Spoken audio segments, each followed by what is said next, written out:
Let's hit the water on blow-up stand-up paddle boards for a 4-day paddle adventure along the Clarence River. The Clarence River is roughly a 3.5-hour drive south from the major city of Brisbane in Australia. It is located on the north coast of New South Wales, and the Clarence River flows through the township of Grafton. So the journey begins here in Maclean, catching the bus into Copmanhurst, starting our journey 85 kilometres down the Clarence River. Let's get ready for some fun.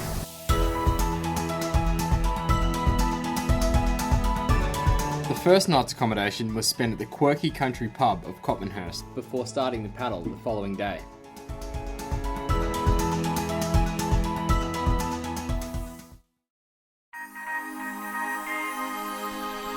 With over 400 kilometres from source to sea, the Clarence River is the second largest river in Australia.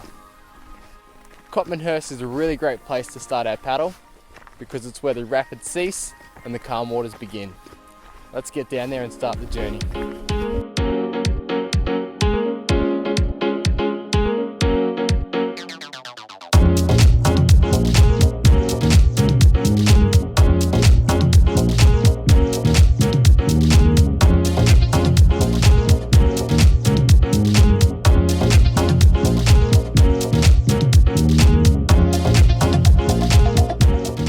And there was no shortage of unusual rest stops along the way, including my own private island, in which you're all invited to for lunch.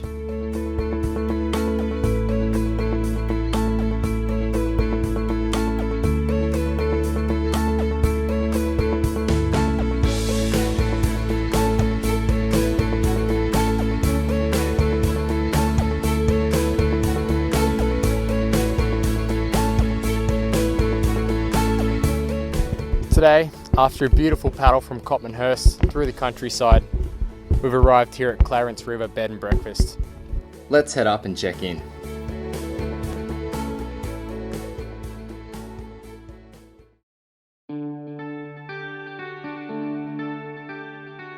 With its beautiful accommodation and wonderful surrounds, the Clarence River Bed and Breakfast has certainly lived up to its name.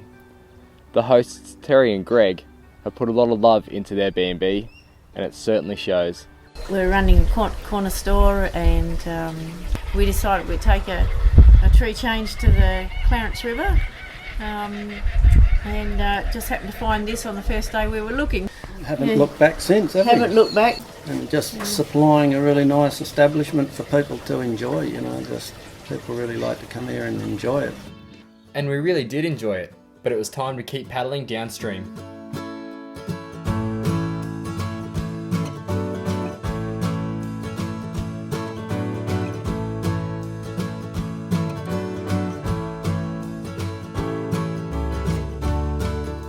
As we found out, along with the abundance of cattle scattered along the riverbanks, there was also a colony of bats, just hanging around on one of the many islands along the Clarence River.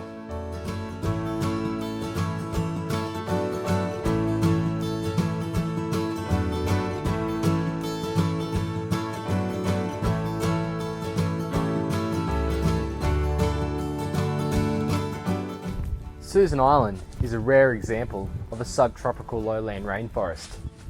You can explore the rainforest through the great walking trail that they have here on the island to see over 50 species of native trees and some great flora and fauna.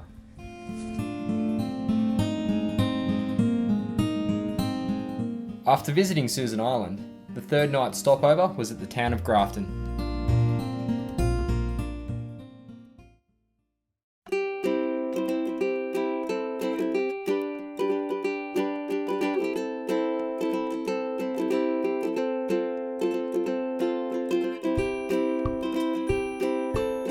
We were up early to scope out the town of Grafton before continuing the paddle downstream. Leaving Grafton, the first distinct feature you see is the Grafton Bridge. The bridge carries road, rail and pedestrian traffic on a double-deck arrangement. And on a closer look along the riverbank near the bridge, you can see the remnants of a shipwreck. The SS Induna here is famously known for taking Winston Churchill from South Africa to England during the Boer War. It came back here to Grafton and used to take train carriages across the river before the bridge was built, and came to rest in 1932 on the riverbanks of Grafton.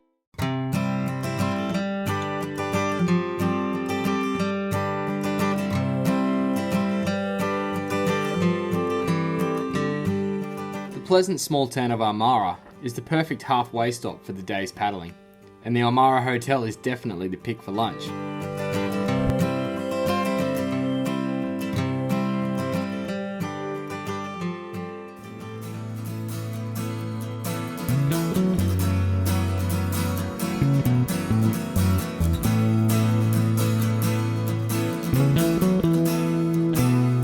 The final night of accommodation is at the rustic establishment of the Brushgrove Hotel.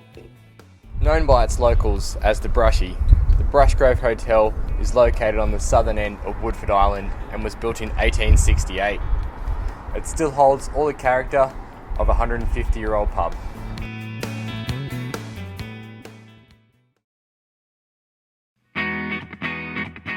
Leaving the Brushgrove Hotel and heading for the final destination of Maclean, we paddled along the south arm of Woodford Island.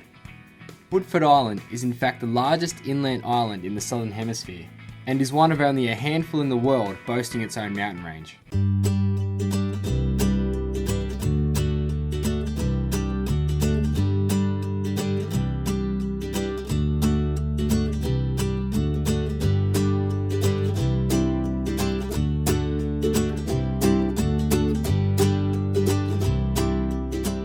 The journey along the Clarence River has come to an end in Maclean. In the 1840s, the Scottish were granted free travel to Australia because of their famine and settled here in Maclean, making this the first Scottish town in Australia. There are over 200 power poles painted in tartan and their local clan names. For more information on the paddle, go and check out the blog.